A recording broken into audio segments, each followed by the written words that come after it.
Bonjour à tous, le OnePlus 6T est disponible depuis quelques jours dans toutes les chaumières et justement, le moment est venu de vous faire découvrir son test.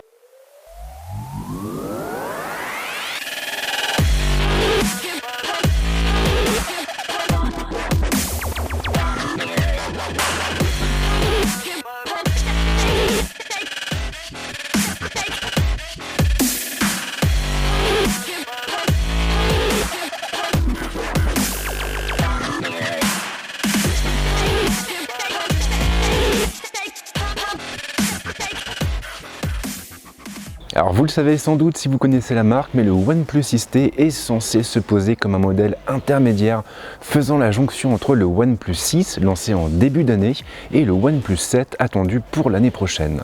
Maintenant, les ingénieurs du constructeur ne se sont pas non plus tournés tous et ils ont intégré pas mal de nouveautés au téléphone, à commencer par une toute nouvelle encoche, un lecteur d'empreintes digitales intégré à la dalle et bien sûr de nouveaux algorithmes de traitement d'image. Alors ces nouveautés, nous allons bien évidemment en parler tout au long de ce test, mais nous n'allons pas non plus nous limiter à ça, puisque nous aborderons également pas mal de choses relatives à l'écran du téléphone, à son processeur, à son autonomie ou encore aux fonctions de sa plateforme.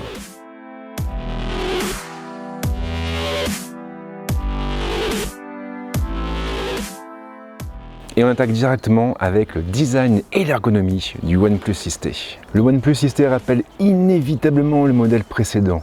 Comme lui, il hérite effectivement d'un boîtier en verre renforcé par un châssis en métal avec une plaque légèrement bombée à l'arrière afin d'améliorer sa préhension. Très confortable en main, le téléphone est très léger et très doux au toucher. La version Midnight Black est franchement convaincante avec un revêtement mat du plus bel effet. L'écran est naturellement imposant avec un côté borderless pas déplaisant pour un sou. Et cette sensation est renforcée par l'aspect de l'encoche. Exit en effet le large rectangle noir, le constructeur l'a remplacé par une goutte d'eau beaucoup plus discrète. Le haut-parleur pour sa part est rabattu contre la bordure supérieure. Alors le résultat ne manque pas d'intérêt, c'est vrai. Maintenant OnePlus a également dû faire quelques concessions. Et du coup, la LED de notification passe malheureusement à la trappe. Attention cependant car le constructeur a prévu le coup, il est ainsi possible d'activer dans les paramètres une option spécialement pensée pour les notifications. Une option qui aura pour effet de sortir le téléphone de veille dès la réception d'une nouvelle alerte. Le système fonctionne plutôt bien et OnePlus a eu l'intelligence d'utiliser des typos sombres afin de réduire autant que possible l'impact de cette fonction sur l'autonomie générale de son appareil. L'autre nouveauté a trait au lecteur d'empreintes. Il n'est plus placé à l'arrière mais directement intégré à l'écran. OnePlus a d'ailleurs opté pour un lecteur optique similaire à celui que l'on retrouve à bord du Vivo Nexus. Alors ce choix a été vertement critiqué par mes confrères et de nombreux médias et youtubeurs ont ainsi accusé OnePlus de rendre le processus d'identification un peu plus long, un peu plus lent. Et je vais être franc avec vous, je ne suis pas du tout d'accord. Alors leur principal argument tient au fait que ce fameux lecteur d'empreintes est invisible lorsque l'écran est en veille. Du coup, il faut sortir le téléphone de sa torpeur pour pouvoir l'afficher et lancer le processus d'identification. Du coup, vous avez beaucoup de gens qui disent que globalement, on ne peut pas s'identifier par empreinte digitale sur le OnePlus 6T sans appuyer sur le bouton de mise sous tension et donc sans sortir le téléphone de veille. Mais voilà, dans la réalité des faits, ce n'est pas le cas. OnePlus a prévu le coup. Et en gros, on trouve à bord du OnePlus 6T une fonction qui fait tout simplement apparaître ce lecteur d'empreintes lorsqu'on prend le téléphone en main ou lorsqu'on le bouge tout simplement. Là, on est sur un système qui est équivalent au Vivo Nexus qui proposait exactement la même chose. Dans les faits, donc, le processus d'identification n'est pas plus long, n'est pas plus compliqué. Il suffit tout simplement d'activer la bonne option dans les paramètres. Mais la question que vous vous posez sans doute, c'est de savoir ce que vaut ce lecteur d'empreintes sur le terrain et dans la vie de tous les jours. Eh bien, il n'est franchement pas mauvais. Et en réalité, il m'a même semblé un peu plus réactif que sur le Vivo Nexus. L'identification se fait en un instant et la vitesse de traitement est comparable à celle d'un lecteur physique traditionnel à condition de bien viser. Le lecteur est en effet très précis, il faudra donc s'assurer de bien placer son doigt pour éviter de se faire jeter. Il faut également signaler que OnePlus a conservé sa fonction de reconnaissance faciale, une fonction qui est toujours aussi précise et réactive, du moins lorsqu'il y a de la lumière. La détection sera en effet beaucoup plus lente dans un environnement sombre. En dehors de cette nouveauté, l'offre reste équivalente à celle de l'ancien modèle. Les touches du volume sont placées sur la tranche gauche et le bouton de mise sous tension se trouve sur la tranche droite, en dessous du slider consacré aux notifications. À choisir, j'aurais préféré que cet interrupteur se plaçait de l'autre côté, mais le constructeur a préféré le remplacer par la trappe d'accès aux cartes, une trappe qui est d'ailleurs capable d'accepter 2 nano-SIM différentes. La connectique se trouve pour sa part sur la tranche inférieure et elle se limite au connecteur USB type C car la prise casque a été supprimée. Et là encore, la disparition de cette fameuse prise casque n'a pas fait que des heureux. OnePlus s'attendait d'ailleurs à avoir des critiques, ils avaient annoncé la disparition de ce port bien avant le lancement du téléphone, mais cela n'a pas empêché certains utilisateurs, certains médias de s'en prendre vivement à l'entreprise. Alors on peut les comprendre bien sûr, maintenant il faut tout de même noter que OnePlus n'a pas eu le choix. Le lecteur d'empreintes prend de la place, de même pour ses différents capteurs, et la seule solution pour pouvoir l'intégrer au OnePlus 6T consistait soit à retirer la prise casque, soit à réduire la capacité de la batterie. Forcément, l'entreprise a préféré rogner sur la prise casque plutôt que sur l'autonomie de son téléphone, et ma foi, c'est plutôt une bonne chose de mon point de vue. Et d'ailleurs, ce qui est sympa, c'est que OnePlus a profité de l'occasion pour revoir la capacité de la batterie du OnePlus 6T à la hausse. Elle passe donc à 3700 mAh, là où le modèle précédent se contentait d'une batterie de 3300 mAh. Le module photo est toujours placé au même endroit et il regroupe toujours 2 optiques et 2 capteurs placés sur un axe vertical. Le flash double ton est placé dans son prolongement et c'est à peu près tout.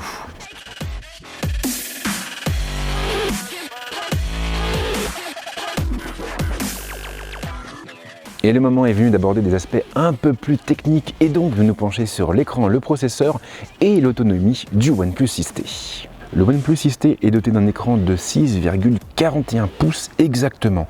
Un écran qui repose sur la technologie de type optique AMOLED. Il est évidemment difficile d'être surpris puisqu'il en allait exactement de même des modèles précédents. La définition ne change pas non plus, elle atteint ainsi le Full HD+, soit une résolution en 2340 par 1080, le tout avec une densité de pixels de 402 pixels par pouce. Alors encore une fois, suite à l'annonce, de nombreux médias ont reproché à OnePlus d'avoir opté pour une dalle de type Full HD, là où beaucoup de concurrents proposent désormais du QHD. Alors pour moi, ça c'est clairement un faux débat. Sur des téléphones qui proposent des expériences en réalité virtuelle, le QHD est effectivement important car il permet de réduire l'effet de tramage, l'effet de trame présent sur l'image. En revanche, sur un téléphone comme le OnePlus 6T qui ne propose aucune de ces fonctions, le Full HD suffit amplement. Si vous mettez le OnePlus 6T aux côtés d'un Pixel 3 XL par exemple, vous ne verrez pas grande différence entre les deux dalles, en dépit du fait que le second propose de QHD. Et ça, cela vaut pour une utilisation courante bien sûr, mais également pour un usage multimédia. Mais revenons-en plutôt au OnePlus 6T. Comme à chaque fois, OnePlus n'a pas lésiné sur la qualité de la dalle. Très lumineuse, elle pourrait être utilisée en plein soleil sans encombre. OLED oblige, nous avons également droit à des couleurs très vives et très contrastées. La marque a d'ailleurs eu la bonne idée de nous donner la main sur le calibrage de l'écran. Il sera ainsi possible d'opter pour 5 profils différents. Le profil par défaut, le profil sRGB, le profil DCI-P3, le mode adaptif et le mode de couleur personnalisé. Le mode adaptif est le plus pratique finalement. Il calibrera en effet l'écran en fonction de l'usage que vous en faites. La dernière option permet quant à elle de prendre la main sur tous les niveaux de couleurs, à réserver aux plus expérimentés, bien sûr. Cette dalle, elle convient très bien à un usage courant, mais également pour le multimédia.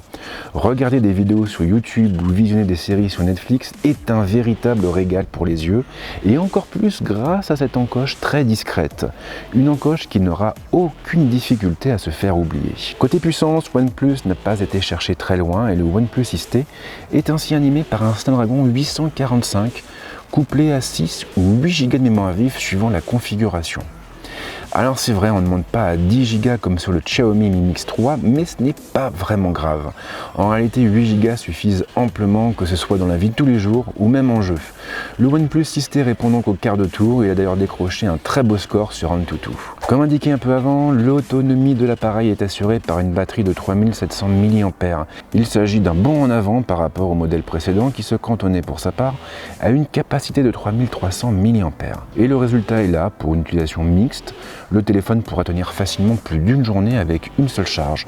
Il sera même possible de dépasser une journée et demie en faisant attention. Concernant la chauffe, elle semble être plutôt bien maîtrisée. Si le dos du téléphone a parfois tendance à devenir tiède lorsque la puce est très sollicitée, cela reste tout de même du domaine du raisonnable. Pas de mauvaise surprise au niveau des bandes supportées. Le OnePlus 6T est compatible avec toutes les bandes françaises, et cela vaut notamment pour celles des 700 et des 800 MHz. Vous pourrez donc profiter au mieux de votre abonnement téléphonique et de votre forfait data. L'appareil n'est en revanche pas compatible 5G. OnePlus attendra en effet l'année prochaine pour lancer le premier appareil compatible avec cette norme. Alors bien sûr, j'ai fait tourner nperf sur le téléphone avec mon abonnement Soch et à partir de la région parisienne.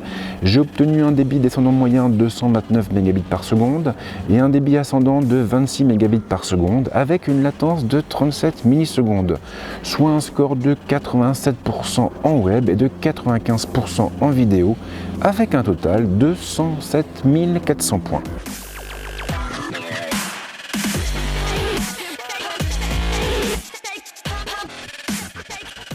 Ce n'est pas franchement une révélation, mais OnePlus a toujours accusé un certain retard en matière de photos et de vidéos par rapport à ses concurrents. Et ça, on l'a longtemps reproché à la marque chinoise. Au fil des années, OnePlus a donc été amené à revoir entièrement l'architecture de son module photo et aussi à travailler sur ses algorithmes de traitement d'image. Tous ces efforts ont fini par payer car le OnePlus 6T va beaucoup plus loin que ses prédécesseurs en la matière. Le OnePlus 6T embarque un module photo double composé de deux capteurs différents. D'un côté, on trouve un IMX 519 de 16 millions de pixels, surmonté d'une optique stabilisée ouvrant à 1.7, et de l'autre un IMX 376K de 20 millions de pixels, surmonté pour sa part d'une optique non stabilisée ouvrant à 1.7 également.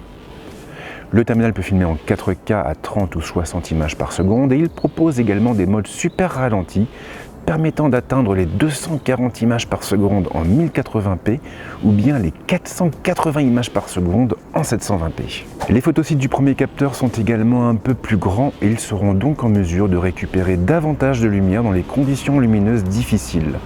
En revanche, OnePlus fait de nouveau l'impasse sur le téléobjectif et le OnePlus 6T ne proposera donc pas de zoom optique.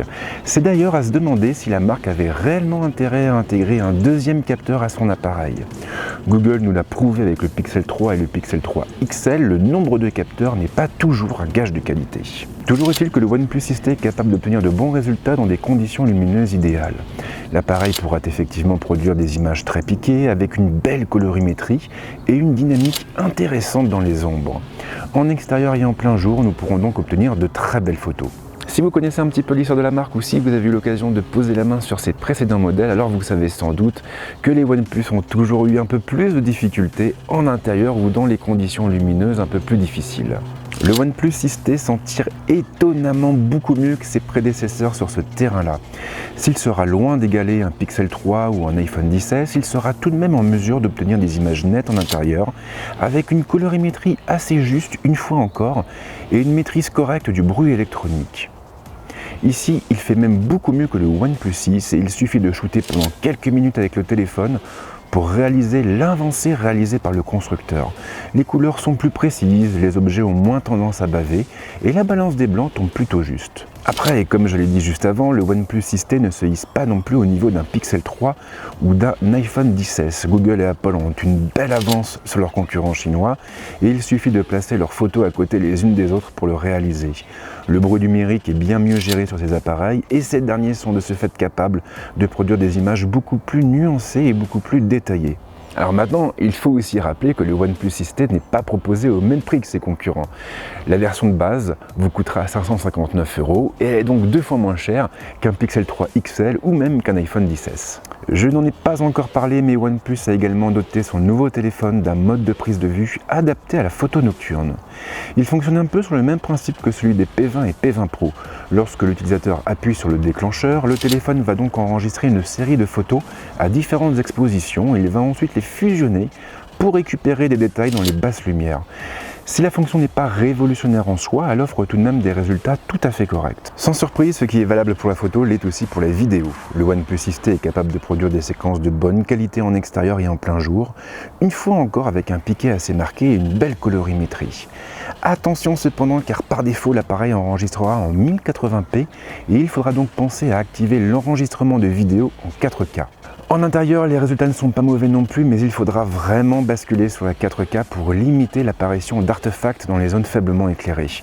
En 1080p, le bruit numérique se fera très vite présent. Carton vert en revanche pour la stabilisation, le OnePlus 6T s'en sort assez bien sur ce terrain et j'avoue même avoir été agréablement surpris par ses performances en la matière. La caméra frontale fait très bien son office, elle n'a pas tendance à lisser la peau, elle. Bien au contraire, elle est même capable d'obtenir des clichés très nets avec un beau niveau de détail. Et ce, même dans des conditions lumineuses pas toujours faciles, comme en intérieur ou encore en contre-jour. L'application est plutôt simple, mais elle est du coup facile à prendre en main. Les principaux modes sont accessibles par de simples balayages et on retrouvera également un bandeau en haut regroupant les options disponibles pour le mode activé. En tirant le bandeau du déclencheur vers le haut, il sera en plus possible de faire apparaître d'autres modes, comme le mode Pro, le mode accéléré, le mode panorama ou encore le mode ralenti. L'application intègre également Google Lens, accessible par le biais d'un simple bouton. De manière plus générale, le OnePlus 6T m'a fait forte impression, je ne m'attendais vraiment pas à ce qu'il soit capable d'obtenir de telles images. On sent vraiment que OnePlus a voulu aller au-delà des modèles précédents et c'est une très bonne nouvelle parce qu'aujourd'hui, nous sommes de plus en plus nombreux à shooter ou à filmer avec nos smartphones. En revanche, la partie audio m'a beaucoup moins convaincu. Le OnePlus 6T est équipé d'un seul haut-parleur et ce dernier manque cruellement de puissance. Pire, il est en plus placé sur la tranche inférieure du téléphone. Il aura donc tendance à reposer contre la paume de notre main lorsque nous tiendrons le téléphone au format paysage pour regarder par exemple des vidéos ou jouer à des jeux. Et voici une petite démo de ce fameux haut-parleur.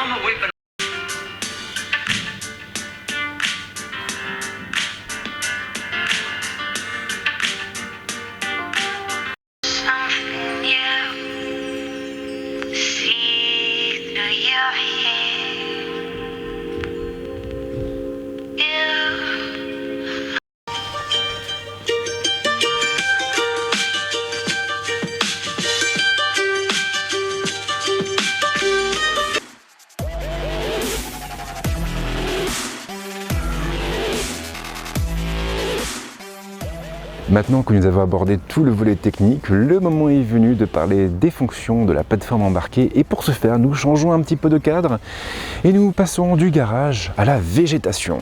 Le OnePlus 6T est livré avec OxygenOS 9.0.3 et il fonctionne donc sous Android 9.0 Pie. Contrairement à bon nombre de ses concurrents, il ne nous fera donc pas attendre et il nous permettra de profiter dès à présent de toutes les nouveautés de la plateforme.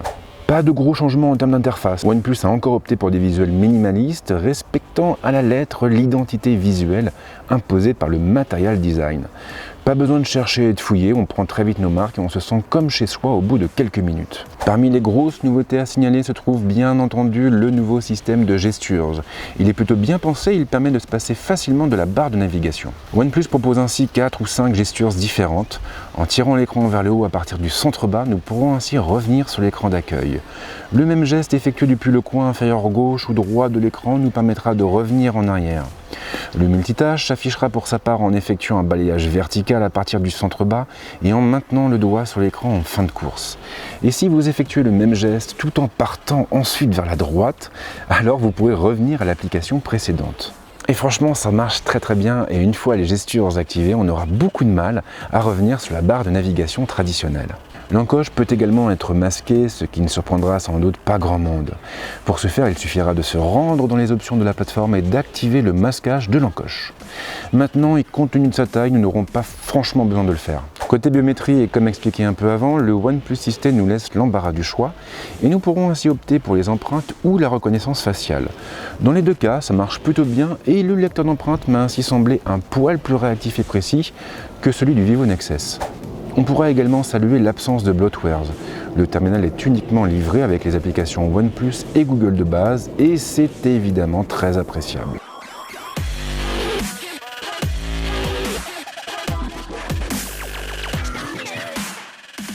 Et voilà, ce test touche à sa fin. Alors il manque sans doute 2 ou 3 petites choses, Mais normalement, cette vidéo devrait vous permettre de vous faire une idée un peu plus précise de ce que propose le OnePlus 6T. Après 2 semaines passées en sa compagnie, je peux au moins vous dire une chose, à savoir que le OnePlus 6T ne doit pas être considéré comme un simple modèle intermédiaire. Alors c'est vrai, son design est assez proche de celui du modèle précédent, mais il apporte tout de même pas mal de nouveautés intéressantes. Parmi ces nouveautés, on peut bien entendu citer l'encoche, ou plutôt la nouvelle encoche, qui est beaucoup plus discrète et beaucoup plus jolie, mais également l'intégration du lecteur d'empreintes à la dalle, qui apporte réellement une plus-value au téléphone. Mais pour moi, vraiment l'avancée la plus notable, celle qui m'a mis une belle claque, c'est tout ce qui a trait à la photo et à la vidéo. Avec le OnePlus 6, le constructeur avait amélioré un peu la situation sans pour autant régler tous les problèmes, et là vraiment avec le OnePlus 6T, on sent que la firme a franchi un nouveau cap. Et ça, c'est vraiment une bonne chose pour les photographes amateurs, pour les vidéastes occasionnels, mais également pour tous ceux qui ont la fâcheuse tendance à alimenter leurs profils sociaux avec des tas de photos et de vidéos. La plateforme est toujours aussi convaincante, toujours aussi agréable à utiliser grâce à son interface épurée. OnePlus a eu la main légère sur les bloatwares et c'est évidemment une bonne chose une fois encore, puisque le téléphone n'en est que plus accessible. Bref, je m'arrête là, j'espère que cette vidéo vous a plu. Si c'est le cas, n'hésitez pas à lâcher un petit pouce ou même à vous abonner à la chaîne. Et si vous avez des questions comme d'hab, les commentaires sont là pour ça. Ciao!